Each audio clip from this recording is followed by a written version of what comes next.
Hey, this is Adam Blackstar.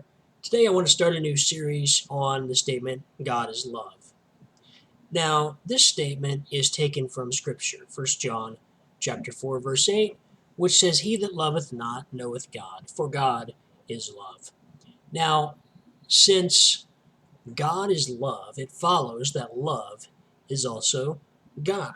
So by learning as much as we can learn about love, we would also be learning about God, about God's attributes, about his character, his personality traits. So it would make sense to try to figure out as much about love as we can so that we can know about our Creator. Now, I'm not going to go to some secular definition to tell me what love is. We're going to stick with the Bible because it's divinely inspired and we want to know what love really means. So 1 Corinthians 13, verse 4 through 8, gives us an exhaustive definition of love according to God. Love is patient. Love is kind. It does not envy. It does not boast. It is not proud. It does not dishonor others. It is not self-seeking. It is not easily angered. It keeps no record of wrongs. Love does not delight in evil, but rejoices with the truth. It always protects, always trusts, always hopes, always perseveres. Love never fails. But where there are prophecies, they will cease. Where there are tongues, they will be stilled. Where there is knowledge, it will pass away. Now, this passage makes 15 different statements about love and therefore 15 statements about God. But I will only talk about the first statement in this video, which is that love is patient. Therefore, God is patient. So, how patient is God? Because since God is love, then God is going to be our ultimate example on how to be loving. So let's go and see just how patient God is. But first, let's define patience. It is the capacity to accept or tolerate delay, trouble, or suffering without getting angry or upset. So I guess to determine God's level of patience, we would need to find the best example we can of God getting upset. I mean, really upset. Now, the best example I can think of is the flood of Noah. The flood of Noah is estimated by young earth creationists to have taken place approximately 2,000 years after God created Adam.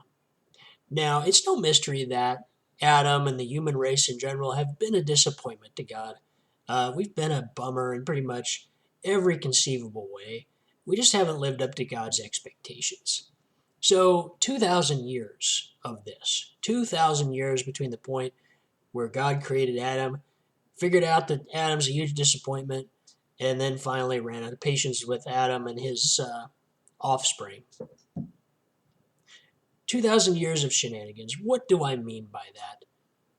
Well, you think about it. You think about being tempted by a talking serpent. You think about eating of the wrong fruit tree, and then there's making clothing out of plants, and bringing the wrong sacrifice, crops instead of blood offerings. And 2,000 years of this, and it's not just the same people, it's, the problem's getting bigger and bigger and bigger as these people keep reproducing these humans who are just like parasites on God's perfect world. I mean, this isn't why he created everything. This isn't what he wanted. And yet he's sitting here day by day watching these human beings just ruin everything. So it's not hard to understand. 2,000 years later, God would just say, I'm tired of this. I can't take any more. I have to kill you. I have to kill all of you. And that's what God did. He killed everyone except for a few people who he spared. They were marginally acceptable, I guess. And the rest, the men, the women, the children, the babies, the puppies, all the animals, they were all drowned by God. But I mean, again, this is 2,000 years of patience. We're talking here giving out. So it's not surprising that God might have gone a little bit overboard. on the punishment and kind of maybe lost a little sense of his priorities there. So I don't think really that there's anyone who's going to be able to beat 2,000 years. I mean, we don't even live that long, for one thing. Uh, Also, even just you consider our average lifespan of, like, let's say 70, 75 years, to live in constant misery and disappointment with people. Most people can't do that for a couple years, let alone 75 years, let alone 2,000 years. So I think that God gets a gold medal for patience here. The main problem that I see with patience is, why would God need to be patient? That's what bothers me a little bit. I can't wrap my mind around it, and I'm sure there's a good explanation, like, for example, God works in mysterious ways. But I'm just trying to think why God would need to be patient, because after all, God is omnipresent. I mean, that's what I learned about God, that God is omnipresent, which means that he's everywhere and exists at all points of time simultaneously. So if God exists at all points of time simultaneously, he would already be at that point of time that he's waiting for, carrying out those actions that he was waiting to carry out. In other words, there really wouldn't be any waiting. He would be doing every single thing simultaneously. So I don't understand the need for patience at all. Yet we know that God is love, and therefore love is patience, by extension. But what is the possible explanation for God needing to be patient if God is also omnipresent? I mean, I guess maybe God is not omnipresent. I mean, does the Bible actually say anywhere that God's omnipresent?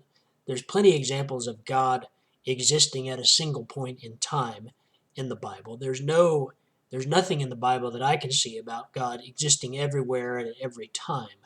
Maybe that is an attribute that Christians have added over time to God. But let's just pretend for a moment that God is not omnipresent, and let's try to understand why God would need to be patient. Let's say that God exists at a single point in time, just like we do. We could certainly understand why God would need to be patient then, because he can't, he has to wait for certain things. And he lives a linear existence like we do. So God can only move forward in time at the same rate that we're moving through it. So again, God would need to be patient about certain things. Now, it might even be more complicated for God if he's omniscient. I mean, you imagine if you know what's going to happen and you know when it's going to happen, but you exist in a linear, you move in a linear direction through time, at the same rate as your creations. And so even though you know that that thing is going to happen, you're having to wait for it and constantly having to look forward to it. Now, 2,000 years of this would be a long time, uh, not to mention the uncountable eons of time that God has been around. I mean, he's the Alpha and Omega, after all.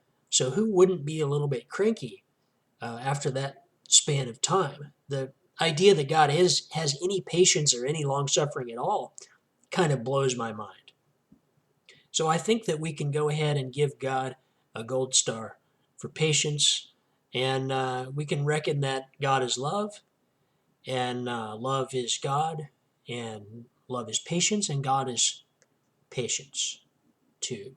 So anyway, that is what I wanted to say about God and patience. And I am going to talk about God being kind in my next video. And I want to thank you for watching. Please like, please subscribe, and please share if you really care. And I will see you next time.